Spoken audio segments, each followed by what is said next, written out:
ये कहानी है सूरत के एक मशहूर अस्पताल की, जहाँ पे एक मरीज भूत बन गया था। जहाँ पर रोज़ काफ़ी सारे मरीज अपना इलाज करवाने के लिए आते थे। वहाँ के डॉक्टर और नर्स बहुत ज़्यादा मेहनती थे। बहुत से मरीज को वहाँ भर्ती करवाया जाता और उनका रात दिन इलाज चलता था। उस अस्पताल में एक ऐसा मरीज था जिसके कारण ये अस्पताल बाकी अस्पतालों से अलग था। इस अस्पताल में वो मरीज 20 साल से कोमा में था। डॉक्टर और नर्स उसका अच्छे से ख्याल रखते थे और उसका इलाज करते थे। दरअसल वो कौन था, कहाँ से आया था और उसे कौन भर्ती करवा के गया, इसका कोई अता पता नहीं था। ये भी एक अजीब बात थी कि वो मरीज 20 सालों में एक बार भी अपनी पलकें नहीं झपकाई थी। कुछ दिनों के बाद अस्पताल को और बड़ा करने का काम चलने लगा, इसलिए उस अस्पताल में ज़्यादा मरीज को भर्ती करने से मना किया गया था और रात के समय अस्पताल सुनसान सा लगने लगता था।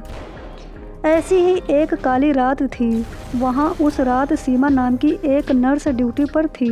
नर्स 1 बजे रात को मरीजों को देखने के लिए निकली हुई थी और अचानक चलते चलते उस कमरे में जा पहुँची जहाँ पर वो कोमा वाला मरीज था। उसकी नज़र कोमा में पड़े उस मरीज के बेड पर पड़ी और वो एकाएक चिल्लाने लगी और ज़ोर ज़ोर से चिल्लाते हुए इधर उधर भागने लगी।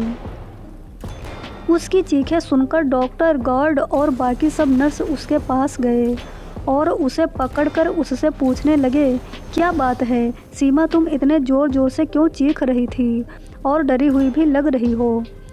सीमा कांपते हुए बोली, डॉक्टर वो मरीज जो 20 सालों से कोमा में पड़ा हुआ था, हाँ बेड नंबर 9, उसका क्या। सीमा फिर कहती है, डॉक्टर वो अपने बेड पर नहीं है अपने बेड पर।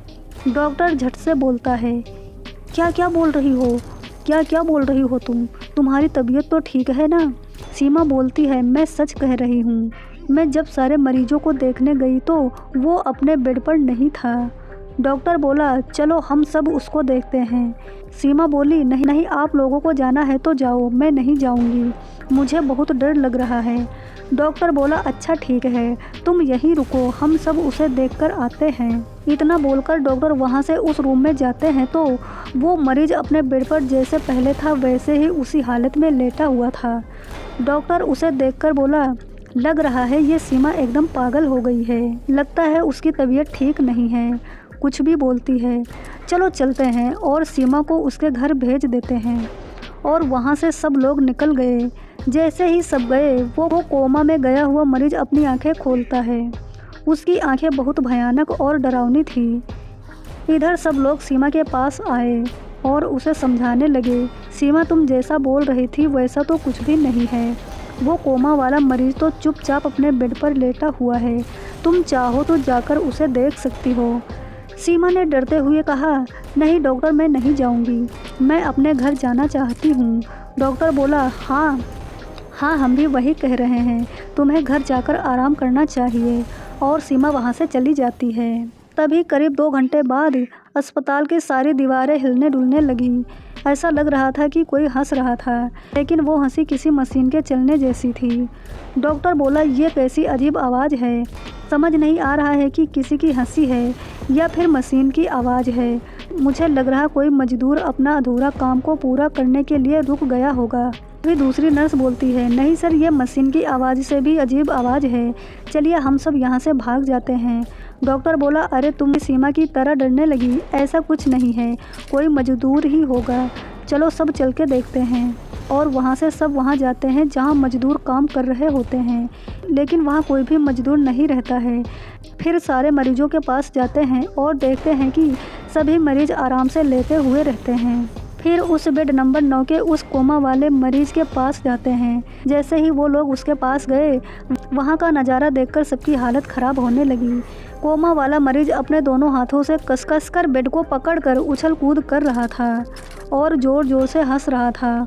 उसकी हंसी एक मशीन जैसी थी। ये सब देखकर सब लोग डर गए, लेकिन डॉक्टर अभी भी सोच रहा था। तभी पीछे से एक नर्स डरते हुए बोली, हमने इसे यहाँ रखकर बहुत बड़ी गलती की है, ये कोमा में जाकर कब का मर चुका है और भूत बन गया है। ये हमें नहीं छोड़ेगा, भागो यहाँ से। ये ठीक बोल रही है, हमें यहाँ से चलना चाहिए। डॉक्टर ने उन दोनों को डांटते हुए बोला, तुम लोग चुप हो जाओ। ऐसा नज़ारा इतिहास में हमें पहली बार देखने को मिला है। कोमा में गए हुए मरीज को इतने साल बाद जागना, और वो भी इतने एनर्जी के साथ, कितनी अजीब बात है ना। ऐसा कहकर डॉक्टर उसके नज़दीक जाने लगता है और उससे कहता है, क्या तुम मुझे देख सकते हो? क्या तुम बात कर सकते हो? मैं तुम्हारा डॉक्टर हूँ, बात करो मुझसे। ऐसा कहकर डॉक्टर उसके और नज़दीक जाने लगा। तभी अचानक उस मरीज ने अपनी आंखें डॉक्टर के तरफ घुमाई और डॉक्टर के ऊपर छलांग लगाकर किसी जंगली जानवर की तरह उसके टुकड़े टुकड़े कर दिए। नर्स और गार्ड की ये सब नज़ारा देखकर पूरी तरह से हालत ख़राब हो गई और चिल्लाते हुए वहाँ से भागने लगे। भागो भागो सब, यहाँ से भागो। सब सुनकर जितने भी लोग थे सब इधर उधर भागने लगे। सभी लोग अपनी जान मुट्ठी में लेकर इधर उधर भाग रहे थे, बाहर निकलने की कोशिश कर रहे थे। लेकिन अफसोस अस्पताल के सब दरवाजे और खिड़की बाहर से बंद थे और किसी का फ़ोन भी काम नहीं कर रहा था। वो भूतिया मरीज अस्पताल में किसी जानवर की तरह घूम रहा था और बाकी सब इधर उधर छुपकर अपनी जान बचाने की कोशिश कर रहे थे। लेकिन सुबह होते होते उस भूत ने वहाँ छिपे हुए एक एक को खोज निकाला और बेरहमी से मार दिया। फिर जब सुबह हुई तो वापस अपने कमरे में जाकर लेट गया और कोमा में चला गया। फिर पुलिस आई तो पुलिस को कातिल का एक भी सुराग नहीं मिला और वो भी हैरान रह गई कि ऐसा कैसे हो सकता है। इतने लोग मर गए हैं और उसका एक भी सुराग नहीं मिल रहा है। बाद में पुलिस ने उस अस्पताल को बंद करा दिया और वो कोमा वाला मरीज भी उसमें हमेशा हमेशा के लिए बंद हो गया। तो ये भूतिया कहानी आपको पसंद आई हो तो वीडियो को लाइक करके चैनल को भी सब्सक्राइब कर लीजिएगा।